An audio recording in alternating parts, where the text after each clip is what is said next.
Godzilla 2014 is still my favorite movie in the franchise. Yes, it was a massive mistake to rob the movie of its most captivating human character before the halfway mark.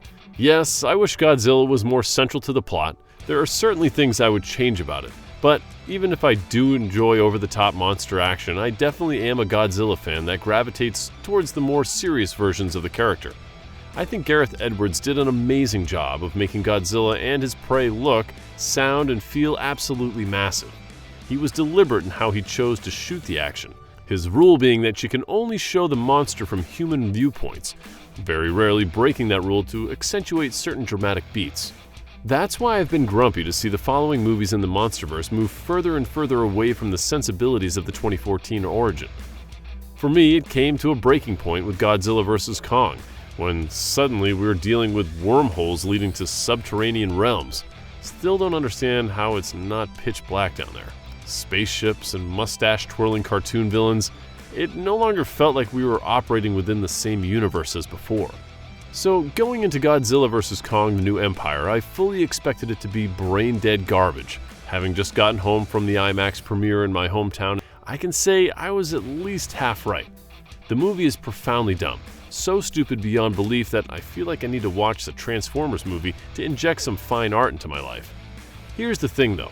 It's deliberately outrageous and fully embraces the ridiculousness, sacrificing everything other than pure entertainment value to bring those of you who always say, "I don't care about anything other than watching monsters slapping each other around for 2 hours," the ultimate joyride. By and large, Godzilla vs. Kong: The New Empire succeeds in this regard, because even I had a hard time not smiling. If your favorite era of Godzilla media was the whimsical shenanigans of the 60s and 70s, it's likely that you will be walking on clouds after seeing this movie. Perhaps the most impressive thing about returning director Adam Wingard's MonsterVerse movies and his obvious devotion to the monster characters, Kong especially fares well. His characterization is wonderful, and under Wingard's direction, he gets to be the protagonist of his own story, rather than any big-name Hollywood actor. That is, however, a double-edged sword for Goji lovers. Godzilla gets top billing, but it's a supporting player at the most. This is Kong's emotional journey, and Godzilla gets to be the superpowered sidekick, only good for spectacle. I do love me some good old King Kong, but my heart belongs to Godzilla, and it's disappointing to see my boy take a back seat, even if he does steal the show whenever he gets the chance. One thing that fans were pleased to hear Wingard talk about leading up to the release was how he wanted the monsters to be at the center of the plot to a larger degree than before, and that this is another thing I found impressive.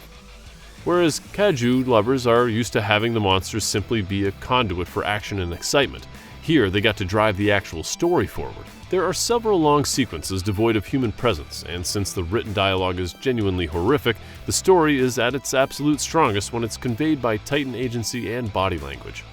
Of course, I do understand that Godzilla has a long history. He's been a metaphor for nuclear destruction. He's been a savior of the planet, a champion of children, a menacing bully, a spiritual manifestation of vengeful spirits, a force of nature. The list goes on.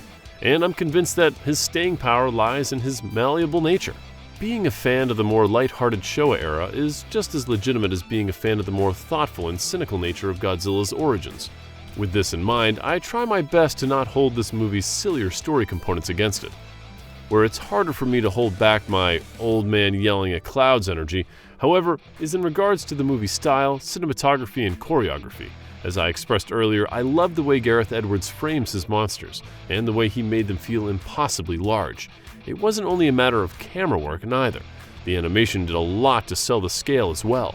Godzilla had a weight to him, making him a lumbering and relatively slow-moving mountain of a creature, without for that matter sacrificing a lick of determination or intent in his body language. This has been abandoned to a larger degree by every new theatrical MonsterVerse release, and it comes to an absurd point in The New Empire. These awe-inspiring creatures are 300 feet tall, but for the most part of the movie they might as well be 30 feet tall. Whereas in 2014 movie, I saw living titans in a battle to the death. Here I see wrestlers bashing each other with foldable chairs, throwing each other like they're made out of cotton candy and jumping around unbothered by gravity. The shot from the trailer where the titular monsters sprint alongside each other like human buddy athletes borders on being offensive to me. It's rare to see a human and a titan on screen at the same time, even when they inhabit the same space, so we don't get to feel the scale of what's unfolding before us. and I have to ask myself, what is the point of seeing giant monsters do much of anything if they don't look and feel like giant monsters? Thankfully, there are a precious few shots that give us a more grounded view of the action, and they are by far the coolest shots of the movie.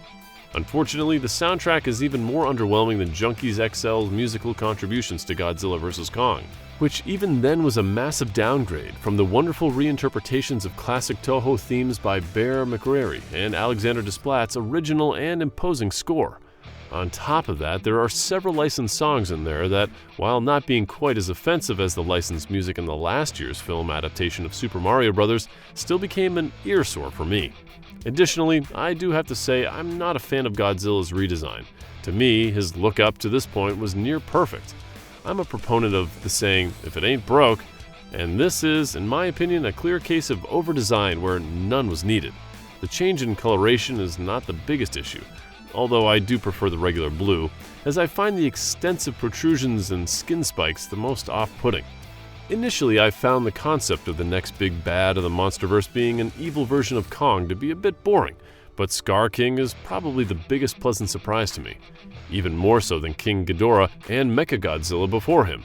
This lanky ape titan feels straight up unholy, legitimately cruel in a way that your average kaiju antagonists don't really get normally, and that's specifically because he is another ape, belonging to a social species of titan that are capable of compassion and affection but chooses to be a tyrant, providing stark contrast when up against Kong.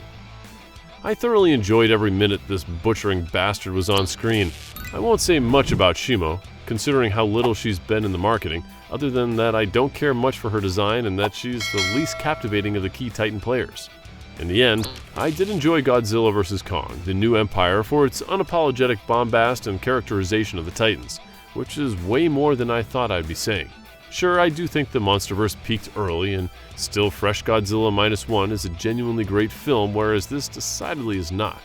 But as a fan of Godzilla, I also can't help but feel lucky, even giddy, to live in a time where we get amazing stuff out of Toho in Japan, and these dumb, loud, and exciting Hollywood blockbusters in parallel.